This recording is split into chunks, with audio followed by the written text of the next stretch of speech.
আসসালামু আলাইকুম রহমতুল্লাহি ওবরকাতুহু। সম্মানিত দর্শক, আজকের যে শিরোনাম এটি আমি মূলত ধার করেছি বিবিসি বাংলার একটি খবর থেকে। আপনারা জানেন যে বিবিসি বাংলাদেশের যে অফিস, সেখান থেকে তারা নিয়মিতভাবে নানা রকম ভিডিও এখন আপলোড দিচ্ছে, খবর দিচ্ছে, এবং বিবিসি তার যে গবেষণা টিম বা তার যে কোয়ালিটি, সেই কোয়ালিটির কারণে এখনও বাংলাদেশের অন্যান্য যে সকল মিডিয়া রয়েছে সেই মিডিয়াগুলোর সাথে অনেকটা এগিয়ে।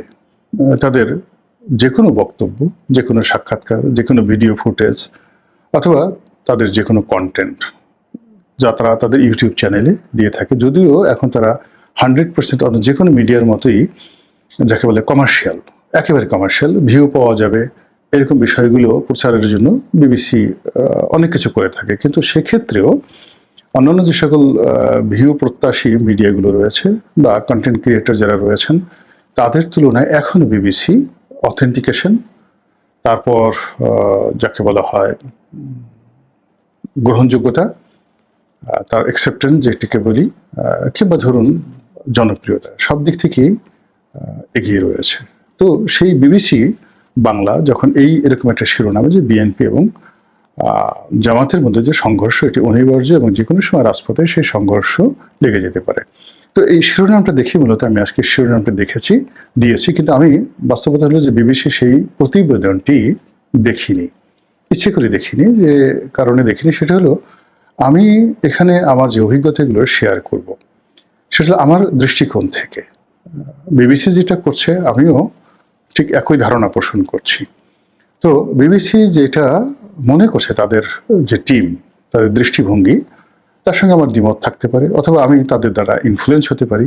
এই কারণে আমি ওইদিকে না গিয়ে যেটা চেষ্টা করছি যে কার্যত বিবিসি যে বিএনপি এবং জামাতের মধ্যে যে সংঘর্ষ দেখতে পাচ্ছে, ওটা আমি আমার অ্যাঙ্গেল থেকে কিভাবে দেখতে পাচ্ছি। এর কারণ হলো, আমি অনেক দিন থেকে ধরুন আমি যে সময়টাতে বলেছি তখন অনেকের কাছে এটা অসম্ভব মনে হয়েছে। আমি 2024 সনে সেই জুলাই আগস্ট বিপ্লবের পরে সেপ্টেম্বর অক্টোবর মাসে এই কথাগুলো বলে আসছে যে আগামীতে আওয়ামী লীগকে নিয়ে টানাটানি লাগবে, বিএনপিও টানার চেষ্টা করবে, জামাতও টানার চেষ্টা করবে, এবং এই অর্থে জামাত আওয়ামী লীগকে টানার ক্ষেত্রে এগিয়ে থাকবে।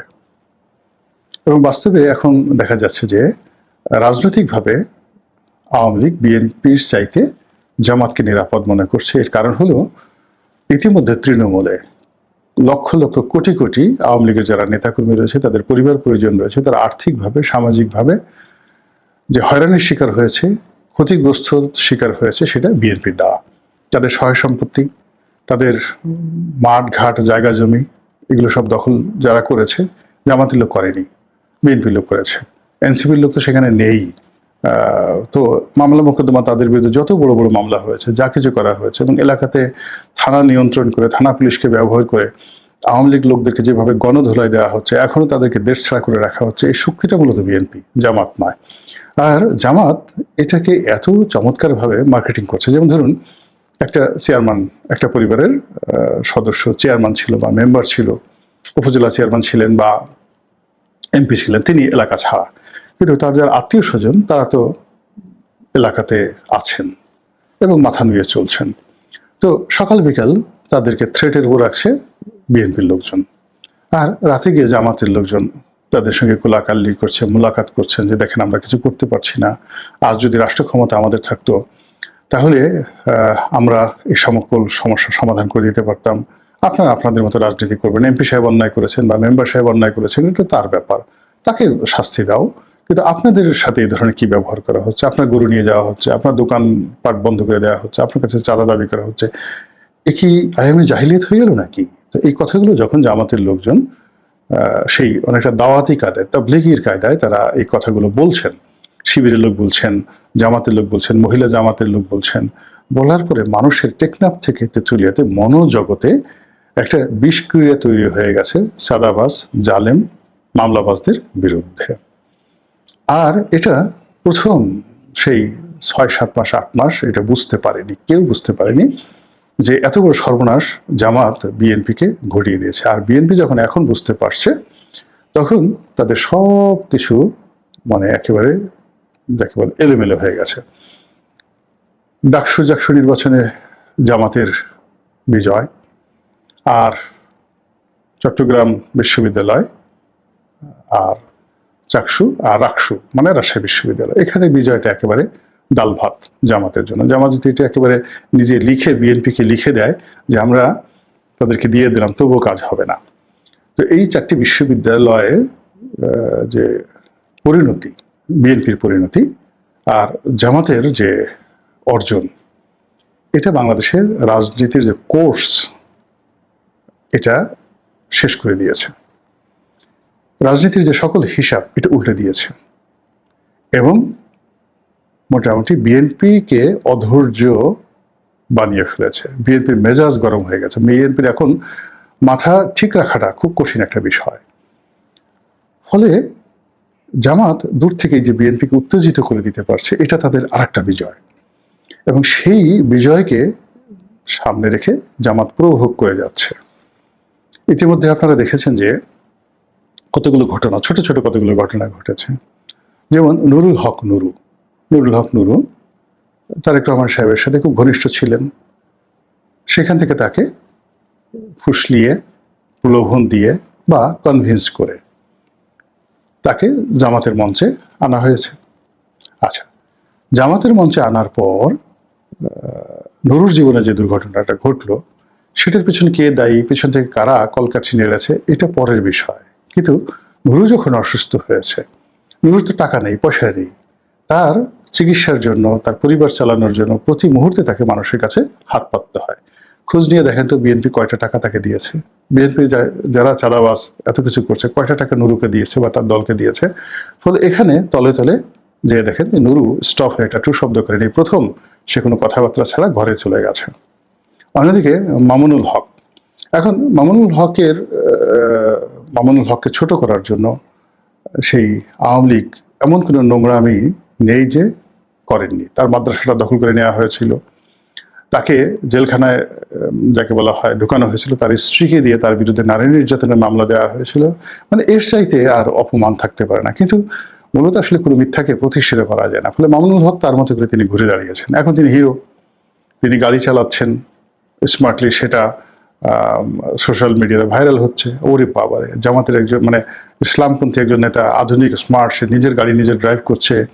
তিনি তার যে বক্তব্য, তিনি জেলখানাতে গিয়ে কত কষ্ট যেখানে ভোগ করেছেন, এটা বর্ণনা করতে গিয়ে তিনি বলতেন যে তিনি সকাল বিকেলে যখন জেলের বাইরে ছিলেন পাঞ্জাবি পরিবর্তন করতেন, এবং তার সে যে পাঞ্জাবি, ইনি কলকাতা ড্রাই ক্লিনার্স, খুব বিখ্যাত ড্রাই ক্লিনার্স, তো এই কলকাতার ড্রাই ক্লিনার্স থেকে তিনি এই পাঞ্জাবিগুলো ধৌত করাতেন, চকচকে ধৌত করে সেগুলো পরতেন মার দিয়ে। কিন্তু সেই মানুষ জেলখানা থেকে এমন আর্থিক সংকটের মধ্যে পড়লেন যে কোনো অবস্থাতেই তাকে ওই সেরা পাঞ্জাবি বা সেরা পোশাক পরতে হয়েছে, এই কথা তিনি বলছিলেন। তো তার যে আয় রোজগারের যে খাত যেটা ছিল, ওটা মোহাম্মদপুরে তার পিতার এবং তার ভাইদের একটা বড় মাদ্রাসা ছিল, বা ওইটা এখন আবার তারা দখল করে নিয়েছেন। সেই মাদ্রাসাটা আওয়ামী লীগ তাদের লোকজন দ্বারা দখল করালো, এবং ওখানে বাংলাদেশের একটা বড় শিল্প গ্রুপ, সম্ভবত ডিবিএল গ্রুপ, তাদেরকে ওখানে ঢুকিয়ে ওই মাদ্রাসার নিয়ন্ত্রণ নিয়ে নেওয়া হলো। তো এই এতগুলো কাজ করার পরও মামুনুল হক সাহেবদেরকে দমন করা যায়নি। তারা আবার সেই রাজনৈতিকভাবে শক্তিশালী হয়ে পড়েছেন। এখন সেই শক্তিটিকে জামাতের কাছ থেকে নিয়ে যাওয়া হয়েছিল।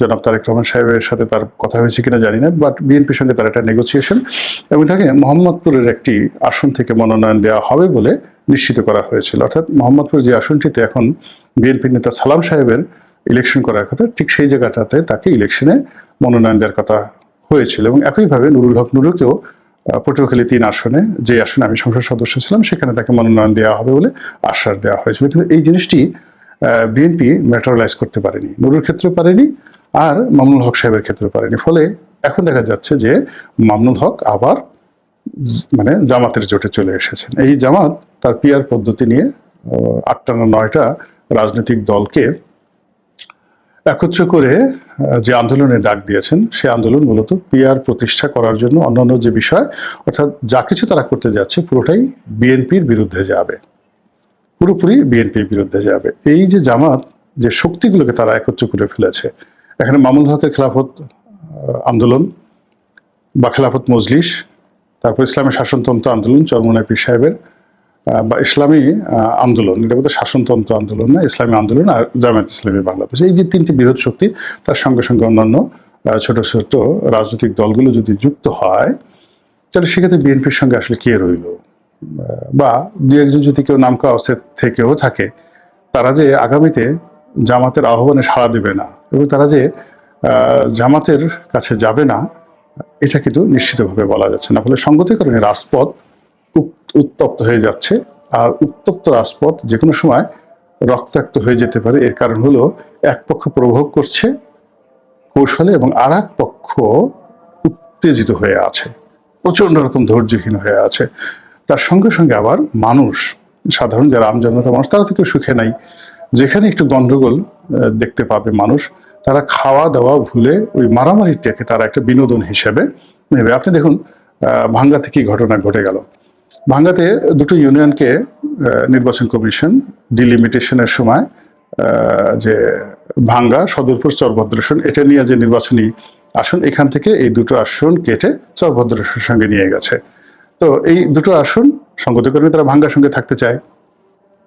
তো এটা নিয়ে দ্বন্দ্ব সংঘাত, সেই দ্বন্দ্ব সংঘাতে থানা ঠানা পুড়িয়ে পুরো বরিশাল মানে দক্ষিণাঞ্চলের রাস্তাঘাট সব বন্ধ করে দিয়ে কি লঙ্কা কাণ্ড সেখানে ঘটে গেল। এর মূল কারণটা হলো এখানে ওই যে ইস্যুটা নিয়ে যে ঝগড়াঝাটি হয়েছে, তার চাইতে 1000 গুণ মানুষের ভিতরে যে অন্তর্নিহিত ক্ষোভ, ক্রোধ, এই জিনিসগুলো লুকায়িত ছিল।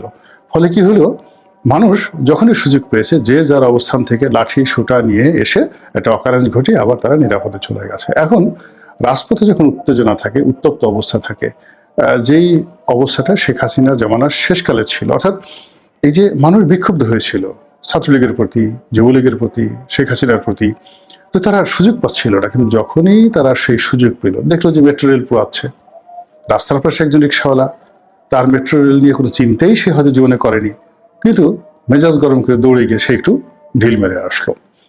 বা ধরুন সেতু ভবন, সেতু ভবনে গাড়ি পোড়ানো, এখন সেই গাড়ি পোড়াইছে যারা, তারা হয়তো সাধারণ জনতা। এখন কেউ হয়তো ওখানে আগুন দিছে, তামসা দেখার জন্য হাজার হাজার মানুষ দাঁড়িয়েছিল, আর ওটাতে আরো কিছু পেট্রোল ঢেলে দেওয়ার জন্য বহু মানুষ এগিয়ে গেছে। এভাবে হলো উত্তপ্ত সমাজ যে কোনো পরিস্থিতি যাকে বলা হয় খারাপ করে দেয়।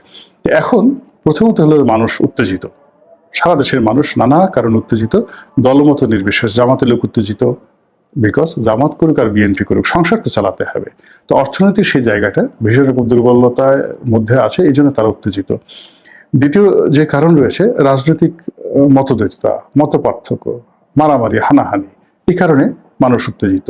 এরপরে স্বার্থের সংঘাত, এ চাঁদাবাজি করতে পারছে, ও পারছে না, কেন সে চাঁদাবাজি করছে, কেন সেই কাজগুলো করছে, এগুলো নিয়ে নানা রকম প্রশ্ন মানুষের মধ্যে রয়েছে, মানুষ টকবগিয়ে ফুটছে।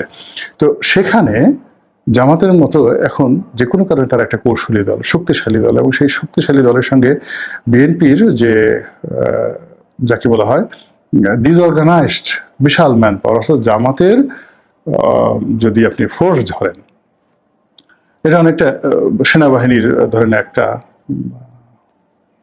ছোট্ট ব্যাটালিয়ান, এক ব্যাটালিয়ান সম্ভবত 700 বা 800 বাংলাদেশের, এটা দেশভেদ, এক এক দেশে এক এক ব্যাটালিয়ানে একরকম থাকে, বা বাংলাদেশের একটা ব্রিগেড, আমেরিকার একটা ব্রিগেডের মতো নয়। তো বাংলাদেশের এক ব্যাটালিয়ান সৈন্যে ধরেন 800 সৈন্য থাকে।